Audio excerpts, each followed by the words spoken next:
In today's episode of Voiced, we have a post from r/ProRevenge by Flowing Oddity, and it is about a Navy sailor who endured relentless bullying, leading to a life-altering moment that would ultimately serve as the catalyst for a powerful revenge against his tormentors.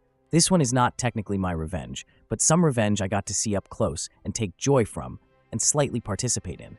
The background is most of the story, so this will be a little long. Trigger warning for self-harm. I was in the Navy and stationed on the submarine base in Connecticut. I had a friend I met in boot camp, and we were in the same class for our A school, Navy job training. We'll call that friend Bill. Now, Bill was not the most physically fit guy. He was short, kind of chubby, and wore glasses. However, Bill was really smart, and as the sonar technician he was meant to be, he would have been amazing. He had a pragmatic way of looking at things that I really valued in a friend, and I know it would have made him successful if he had made it out to the fleet. While in school, we had a couple of petty officers that were tough. They somehow convinced themselves they were super soldiers, despite the fact that our jobs in that field are really nerd-centric. You get picked for that job because of your math and computer skills, not your deadlift number. Still, they were both all about being fit and working out all the time. We would do physical training 3 times a week, and while most of us could keep up, Bill often fell behind on runs or didn't quite meet what these two idiots believed to be the standard. To be clear, Bill did pass the minimum requirements for fitness. He just didn't go as extreme as these guys. Side note for other Navy veterans, he got the Master Chief Petty Officer of the Navy coin for how hard he pushed himself at physical training the day he visited. The end result was that they would constantly berate and belittle Bill. They'd call him fat, lazy, and everything else. They'd tell him he should kill himself, you name it. They were always on his case despite him passing his assessments. At some point, Bill pushed himself too hard and injured his knee. He told these petty officers he was injured and had been seen by the doctor on base. The doctor had put him on light duty so the knee could recover. He had the paperwork to back it up. They chose to ignore that and threatened him with expulsion if he didn't complete the workouts.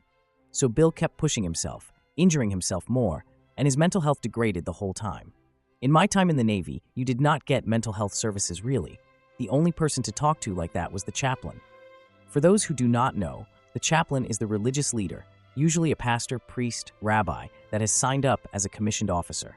Our chaplain was the sweetest little woman you ever met, but as a chaplain, she held the rank of captain, high-ranking officer. So Bill set up a meeting with the chaplain to talk about things. When Bill informed the petty officers he would be missing class the next day for his chaplain meeting, they yelled at and berated him more. They called him a coward, useless, not fit for the Navy, and everything else you can imagine. They convinced Bill he was being weak and the chaplain wouldn't care about his issues, that nobody would care. They promised to make life even harder if he didn't show the next day. So he canceled his meeting. Evidently, bad luck hit, and that night his girlfriend was also breaking it off with him.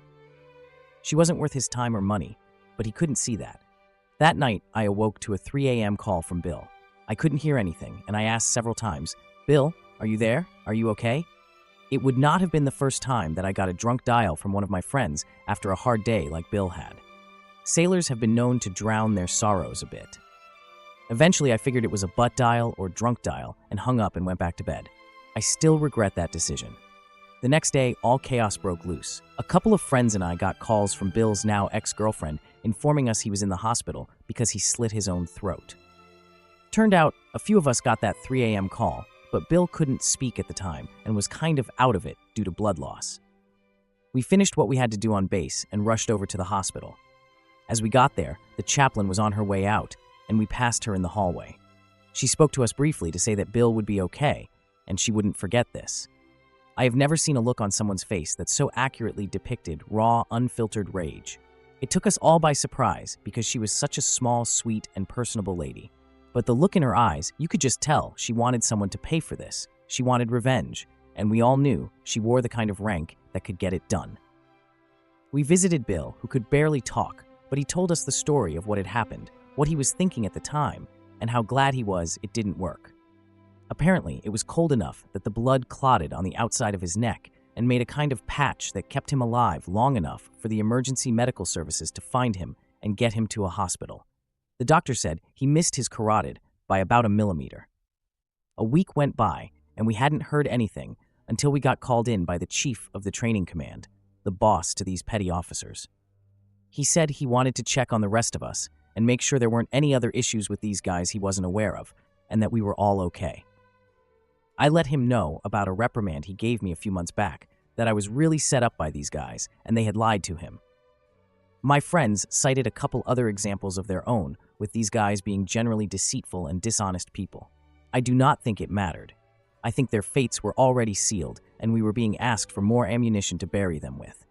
The next day, they were nowhere to be found, and we were introduced to new instructors who would be taking over our training permanently.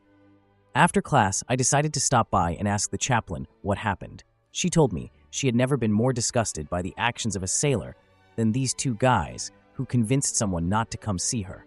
She teared up a bit, regretting that she did not get the chance to help Bill before he made his attempt.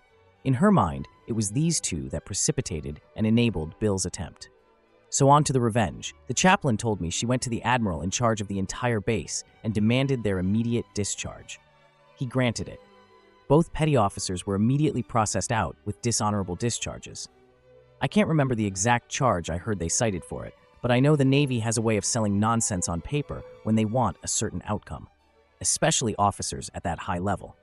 So basically, they get no Veterans Affairs benefits of any kind, got kicked out of the base housing they lived in, and could probably only find work at a gas station or under-the-table stuff somewhere. Also, I know from someone else who got discharged that the Navy only pays for a single bus ticket to get you back home, not your family or any of your belongings. When you have a discharge like that, no company with Department of Defense contracts is allowed to hire you. That includes McDonald's, because they have stores on bases throughout the country. Taco Bell, Subway, etc. None of them will give you a job.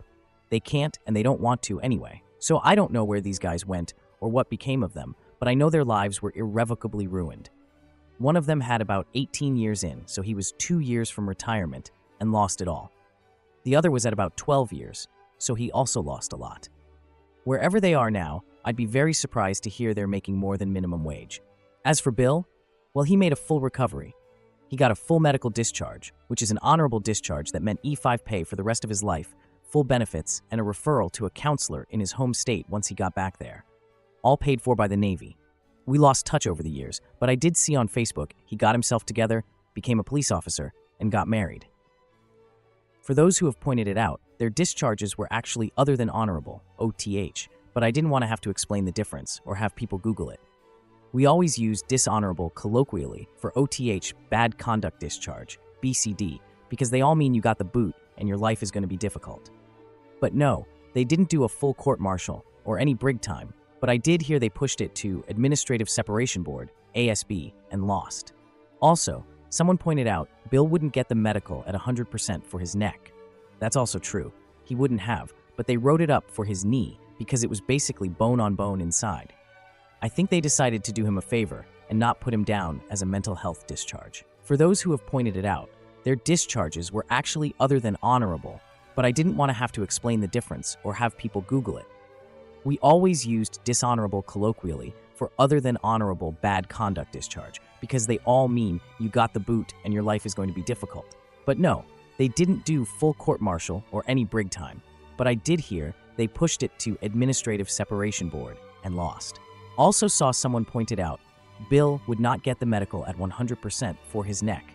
That is also true. He would not have, but they wrote it up for his knee because it was basically bone on bone inside. I think they decided to do him a favor and not put him down as a mental health discharge. Wow, what a wild ride. It's mind-blowing to see how the actions of a couple of petty officers led to such life-altering consequences for everyone involved. Those bullies really thought they could just push someone around without facing the music. And honestly, the turnaround here is beyond satisfying. From a heart-wrenching call at 3 a.m. to a recovery and a new life for Bill, that's a testament to resilience and hope amidst darkness. Here's a shout-out to the chaplain, too. She was more than just a figure of authority. She was the catalyst for much-needed justice.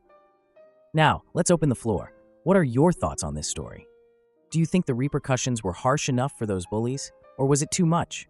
Drop your reactions in the comments. Thank you for listening to today's episode of Voiced. If you enjoyed daily, high-quality stories, please like and subscribe to show your support.